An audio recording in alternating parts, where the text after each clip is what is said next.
Hey everybody, welcome to The Coin. This is the home of Kenyan commentary on economics, entrepreneurship, and social archetypes. What is economics? I want to take a quick delve into this as a foundation for the principles we'll be covering in the future, such as getting capital for your business and exploring blue ocean markets. Let's get into it, guys.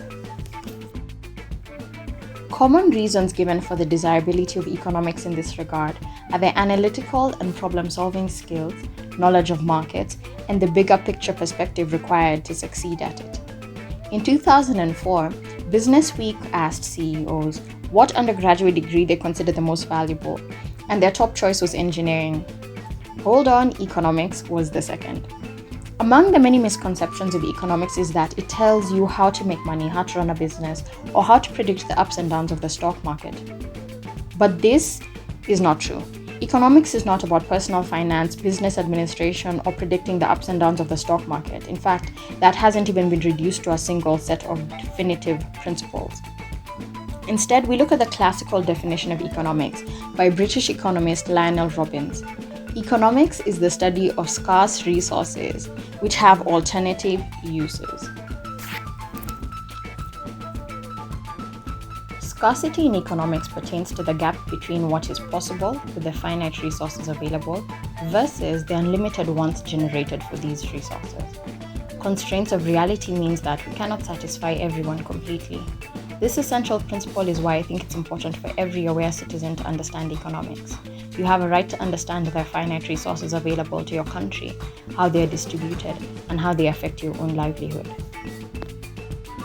The concept of scarcity would be simple if each resource only had one use. But each resource may have an unlimited number of uses.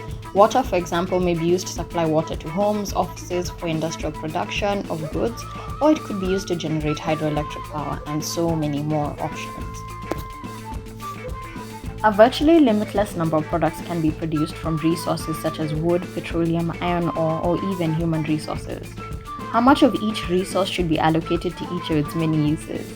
Each and every economy answers this question according to their goals and the goals of the ruling political class. The adopted strategy of resource use may be efficient or inefficient.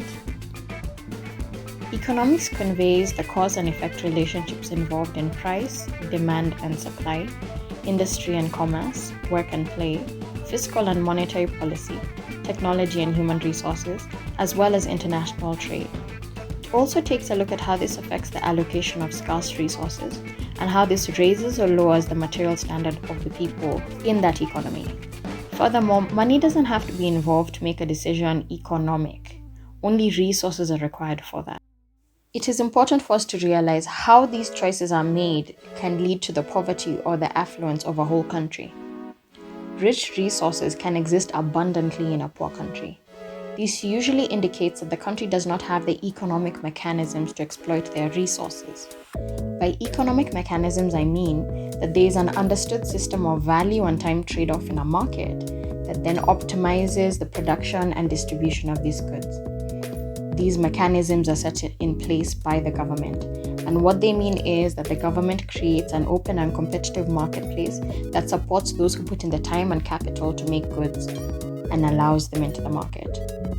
These policies are usually expressed through government fiscal and monetary policy, and these mechanisms are tailored towards specific goals. Thus, we can see economics is not about the financial fate of individuals. Instead, it is about the material well-being of society as a whole.